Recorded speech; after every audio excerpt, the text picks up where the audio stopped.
Lok Sabha speaker पद के लिए कल होगा मतदान। सुबह 11 बजे पक्ष विपक्ष के सांसद करेंगे वोटिंग। लोकसभा स्पीकर को लेकर पक्ष विपक्ष में नहीं बनी सहमति। डिप्टी स्पीकर पद को लेकर हुई तकरार। एनडीए प्रत्याशी ओम बिरला के खिलाफ कांग्रेस ने के सुरेश को उतारा। लोकसभा स्पीकर पद के लिए एनडीए की तरफ से ओम बिरला ने किया नामांकन। इंडिया की तरफ से के सुरेश ने दाखिल किया पर्चा। सूत्रों के मुताबिक एनडीए उम्मीदवार ओम बिरला को 304 सांसदों का मिल चुका है समर्थन। कल चुनाव से पहले एनडीए के समर्थन में 307 तक जा सकता है आंकड़ा। सूत्रों से खबर, एनडीए के साथ जगनमोहन रेड्डी की पार्टी वाईएसआरसीपी लोकसभा चुनाव में एनडीए उम्मीदवार का कर सकती है समर्थन। वाईएसआरसीपी के पास 4 सांसद। लोकसभा के 7 सांसदों ने नहीं ली शपथ। कल स्पीकर चुनाव में नहीं कर सकेंगे मतदान, जिनमें टीएमसी के 3, कांग्रेस समाजवादी पार्टी के 1-1 और 2 निर्दलीय सांसद। सदन की पहली लड़ाई जोरदार तरीके से जीतने में जुटी सरकार। एनडीए के सभी दलों की मोर्चाबंदी। सुबह 10:30 बजे संसद पहुंचने के लिए व्हिप जारी।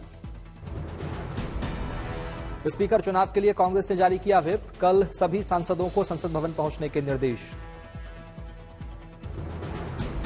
72 साल में तीसरी बार स्पीकर पद के लिए कल होगा चुनाव। 1952, 1974 और अब इस तीसरी बार 2024 में यानी कल स्पीकर पद के लिए होगा चुनाव। सरकार के खिलाफ विपक्षी मोर्चाबंदी के बीच टीएमसी और शरद पवार का बयान। कहा के सुरेश की उम्मीदवारी पर कांग्रेस ने नहीं की बात। राहुल गांधी होंगे लोकसभा में नेता विपक्ष। इंडिया गठबंधन की बैठक में फैसला। प्रोटेम स्पीकर को लिखी गई चिट्ठी। एआईसीसी दफ्तर में कांग्रेस अध्यक्ष मल्लिकार्जुन खड़गे की अध्यक्षता में महाराष्ट्र कांग्रेस नेताओं की बैठक खत्म। आगामी विधानसभा चुनाव को लेकर हुई चर्चा।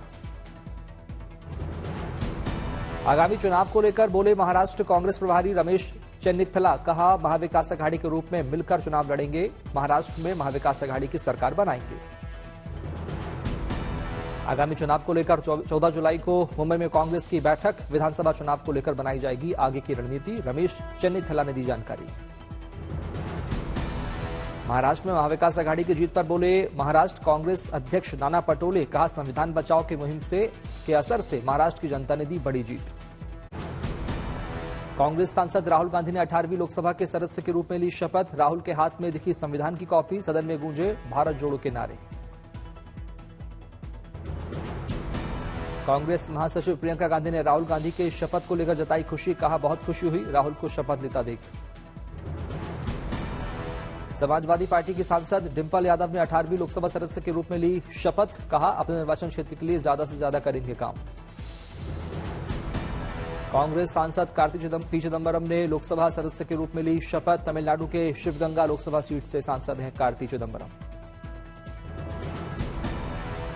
ऑल इंडिया मजलिस इत्तेहादुल मुस्लिमीन चीफ अजदुद्दीन ओवैसी ने 18वीं लोकसभा के सदस्य के रूप में ली शपथ। जय भीम, जय तेलंगाना, जय फिलिस्तीन शब्दों के साथ किया शपथ का समापन। ओवैसी के जय फिलिस्तीन वाले नारे को लेकर सियासत तेज। केंद्रीय मंत्री जी किशन रेड्डी ने बताया गलत। कहा भारत में रहकर भारत माता की जय बोलते ओवैसी। बीजेपी सांसद बिप्लब कुमार देव ने ओवैसी को घेरा। कहा भारत माता की जय बोलने के बजाय वो फिलिस्तीन जिंदाबाद के नारे लगाए। विपक्ष चुप रहा। संसद में ओवैसी के जय फिलिस्तीन वाले नारे पर हंगामा। बीजेपी ने किया विरोध। दोबारा शपथ दिलाने की उठी मांग। बिहार के डिप्टी सीएम विजय कुमार सिन्हा ने कांग्रेस पर साधा निशाना। कहा अहंकार की वजह से कांग्रेस ने कभी संवैधानिक परंपरा को स्वीकार नहीं किया। संविधान की कॉपी लेकर शपथ लेने पर बीजेपी नेता कैलाश विजयवर्गीय ने राहुल गांधी और कांग्रेस को घेरा। कहा 50 साल पहले इन्हीं लोगों ने उड़ाई थी संविधान की धज्जियां। एनडीए के स्पीकर पद के उम्मीदवार ओम बिरला ने पीएम मोदी से की मुलाकात। लोकसभा स्पीकर चुनाव के लिए पीएम मोदी ने दी शुभकामनाएं। दिलेश्वर कामत होंगे जेडीयू संसदीय दल के नेता। बिहार के सीएम नीतीश कुमार ने लिया फैसला। मायावती ने बीजेपी और कांग्रेस पर साधा निशाना। कहा सरकार और विपक्ष मिलीभगत से कर रहे संविधान बचाने का ढोंग। मायावती के बयान पर कांग्रेस नेता अखिलेश प्रताप सिंह ने किया पलटवार। कहा बीएसपी बीजेपी की सहयोगी पार्टी। महाराष्ट्र की राजनीति में फिर से एक बार भूचाल होने की आशंका। लोकसभा चुनाव के परिणाम के बाद अजित पवार की एनसीपी के कुछ लोग एनसीपी शरद पवार के संपर्क में होने का दावा। इमरजेंसी की 50वीं बरसी, बीजेपी अध्यक्ष जेपी नड्डा ने कांग्रेस पर साधा निशाना, कहा कांग्रेस ने घोटा था प्रजातंत्र का गला। राजनाथ सिंह ने इमरजेंसी को लेकर सोशल मीडिया साइट एक्स पर किया ट्वीट, लिखा कांग्रेस ने किया था सत्ता का दुरुपयोग। यूपी के मुख्यमंत्री योगी आदित्यनाथ ने इमरजेंसी को लेकर कांग्रेस को घेरा, बोले कांग्रेस का रहा है तानाशाही रवैया। कांग्रेस में चेहरे बदले होंगे, लेकिन उसका चरित्र, उसके हाव भाव आज भी वही हैं। कंगना रनौत ने आपातकाल को लेकर किया ट्वीट, इमरजेंसी को बताया आजाद भारत का सबसे काला अध्याय। सुप्रीम कोर्ट में सुनवाई से पहले दिल्ली के सीएम केजरीवाल अरेस्ट, सीबीआई ने केजरीवाल को तिहाड़ जेल से किया गिरफ्तार। दिल्ली के सीएम केजरीवाल को हाईकोर्ट से नहीं मिली राहत, हाईकोर्ट ने जमानत के फैसले पर रोक जारी रखी।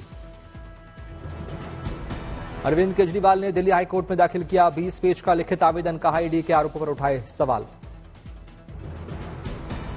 केजरीवाल ने लिखित आवेदन में ईडी के उन आरोपों को बताया बेतुका, केजरीवाल का दावा उन्हें मामले पर बहस करने का पर्याप्त अवसर नहीं मिला। कल सुप्रीम कोर्ट में केजरीवाल की अर्जी पर होगी सुनवाई, इससे पहले सुप्रीम कोर्ट ने केजरीवाल से हाईकोर्ट के फैसले तक इंतजार करने को कहा था। नीट पेपर लीक मामले की गुत्थी सुलझाने में जुटी सीबीआई, अन्य सरकारी एजेंसियों से भी ले रही मदद। पेपर लीक माफिया और साइबर अपराधियों का गठजोड़ सामने आया, संजीव मुखिया से मिले गहरे संबंध। साइबर अपराधियों ने की थी संजीव मुखिया गिरोह के लोगों की मदद, फर्जी सिम कार्ड और शेल्टर कराया था मुहैया। फर्जी सिम कार्ड का पेपर लीक कराने में हुआ था इस्तेमाल, ईओयू की जांच में सामने आया कनेक्शन। देवघर में पकड़े गए 5 आरोपियों में 3 साइबर अपराधी, इनके पास से 11 पोस्ट डेटेड चेक, दर्जनों सिम कार्ड बरामद। नीट घोटाला मामले में दूसरा आरोपी शिक्षक लातूर से गिरफ्तार, आरोपी ने नीट परीक्षा में अभ्यर्थियों को पास कराने के लिए 5 लाख रुपए में की थी डील। नीट स्कैम मामले में आरोपी संजय जाधव की कोर्ट में हुई पेशी, कोर्ट ने 2 जुलाई तक के लिए पुलिस रिमांड में भेजा। लखनऊ में समाजवादी पार्टी छात्र संघ ने नीट पेपर लीक को लेकर किया उग्र प्रदर्शन, छात्रों को पुलिस ने रोकने का किया प्रयास, पुलिस से हुई धक्का मुक्की। विरोध कर रहे समाजवादी पार्टी छात्र संघ के सदस्यों ने पुलिस बैरिकेडिंग को तोड़ने का किया प्रयास, प्रदर्शनकारी छात्रों को पुलिस ने हिरासत में लिया। समाजवादी पार्टी के विरोध को देखते हुए लखनऊ पुलिस ने कसी कमर, समाजवादी पार्टी दफ्तर समेत अखिलेश यादव के घर के बाहर बढ़ाई चौकसी। पुणे पोस्टकांड में नाबालिग आरोपी को राहत, बॉम्बे हाईकोर्ट के आदेश के बाद नाबालिग को ऑब्जर्वेशन होम से किया गया रिहा। मनी लॉन्ड्रिंग केस में आम आदमी पार्टी के नेता सत्येंद्र जैन को सुप्रीम कोर्ट से झटका, सुप्रीम कोर्ट का याचिका पर विचार करने से इनकार, हाईकोर्ट को भी दी नसीहत। जेट एयरवेज के संस्थापक नरेश गोयल ने बॉम्बे हाईकोर्ट का किया रुख, अंतिम जमानत की अवधि बढ़ाने की मांग, 6 जुलाई को खत्म हो रही है जमानत की अवधि। केरल हाईकोर्ट से एनआईए को झटका, यूएपीए के 2 मामलों में 17 पीएफआई कार्यकर्ताओं को मिली जमानत। अबू सलेम की संगठन का विरोध करने वाली याचिका मुंबई कोर्ट ने की खारिज, जेल अथॉरिटी सलेम को नासिक सेंट्रल जेल में करना चाहती थी शिफ्ट। सीएम योगी आदित्यनाथ की अध्यक्षता में यूपी कैबिनेट की बैठक, अयोध्या के विकास के लिए 7 प्रस्ताव पर लगी मुहर। अयोध्या में बहेगी विकास की बयार, 650 करोड़ रुपए की लागत से रामनगरी में टाटा बनाएगी मंदिर संग्रहालय। 3 बड़े शहरों के सीमा विस्तार को लेकर प्रस्ताव पर मुहर, सहारनपुर में शाकंभरी देवी के लिए जमीन उपलब्ध कराने के प्रस्ताव को मिली मंजूरी। पेपर लीक पर योगी सरकार का बड़ा फैसला, अध्यादेश को कैबिनेट की मंजूरी, 1 करोड़ जुर्माना, उम्र कैद तक की सजा। अब मध्य प्रदेश के मंत्री खुद भरेंगे अपना इनकम टैक्स, कैबिनेट की सहमति से मुख्यमंत्री मोहन यादव ने लिया फैसला। तमिलनाडु में ड्रग्स और तस्करी के खिलाफ जागरूकता अभियान की शुरुआत, राज्य के गवर्नर ने किया अभियान का शुभारंभ। मुंबई में जोर शोर से जारी है बाणगंगा लेक की सफाई, 3 महीने में झील को मिलेगा नया रूप। दिल्ली वासियों को प्रॉपर्टी टैक्स जमा करने के लिए मिली विशेष छूट, 30 जून तक भुगतान करने पर एनडीएमसी दे रहा है 10% की छूट। भारतीय सेना ने अग्निवीर भर्ती प्रक्रिया के दूसरे चरण की शुरुआत की, घोषणा में सेना ने कहा किसी भी प्रकार के मीडिएटर से दूर रहें। सीएम चंपई सोरेन ने भारतीय सेना के general officer commanding in chief eastern command और लेफ्टिनेंट जनरल श्री रामचंद्र तिवारी से की मुलाकात। अलग आदिवासी रेजिमेंट बनाने पर हुई चर्चा।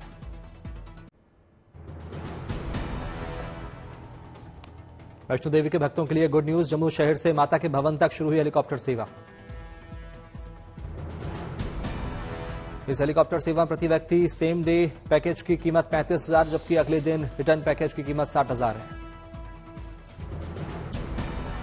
फरीदकोट में एक शख्स ने मिठाई वाले कागज से बनाया राम मंदिर का भव्य मॉडल। कई धार्मिक स्थानों के मॉडल भी बनाए कागज पर उकेरे।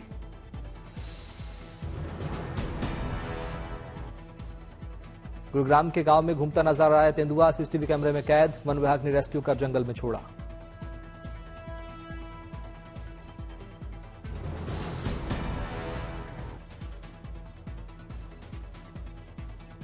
भारत की तुलिका मान ने जूडो में हासिल किया पेरिस 2024 का ओलंपिक कोटा। 25 साल की भारतीय जूडोका ने महिलाओं के 78 से ज्यादा किलोग्राम वजन में हासिल किया कोटा।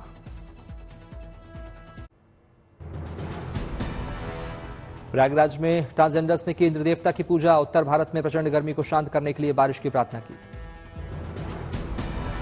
सुप्रीम कोर्ट की 75वीं वर्षगांठ पर अनोखे जश्न का आयोजन। 29 जुलाई से 3 अगस्त तक विशेष लोक अदालत का आयोजन। सीजेआई ने जारी किया वीडियो संदेश। कश्मीर घाटी में अमरनाथ यात्रा की तैयारियां तेज। बालटाल बेस कैंप पहुंचकर एलजी मनोज सिन्हा ने 100 बेड वाले डीआरडीओ हॉस्पिटल का किया उद्घाटन और निरीक्षण। बाबा बर्फानी की पवित्र यात्रा को लेकर बाकी व्यवस्थाओं का भी एलजी ने लिया जायजा। 29 जून से शुरू हो रही पवित्र अमरनाथ यात्रा। देश भर पर चढ़ा T20 वर्ल्ड कप का बुखार। उदयपुर में सोने से बनाई गई दुनिया की सबसे छोटी T20 वर्ल्ड कप की ट्रॉफी। बैतूल में एक निजी मेडिकल कॉलेज में 500 औषधीय पौधे लगाने में जुटे छात्र, क्लास में मोबाइल चलाने की मिली अनोखी सजा। अब मेडिकल छात्रों को भी मजेदार लग रही है ये सजा। प्रतिदिन लगा रहे 50 पौधे। अब तक कॉलेज परिसर में लगाए 350 पौधे। छत्तीसगढ़ का शिमला के नाम से मशहूर मैन पार्क में लगा सैलानियों का तांता। सुंदर प्राकृतिक पहाड़ियों का उठा रहे सुहाने मौसम का मजा। जबलपुर में दीक्षा गुप्ता ने कैनवास पर मेहंदी से बनाई तिरुपति बालाजी की अनोखी paintings. Guinness world record book में नाम दर्ज। 9 फुट लंबी और 6 फुट चौड़ी है तिरुपति बालाजी की पेंटिंग। दीक्षा को पेंटिंग बनाने में लगभग 3 महीने का लगा वक्त। 2 किलो मेहंदी हुई इस्तेमाल।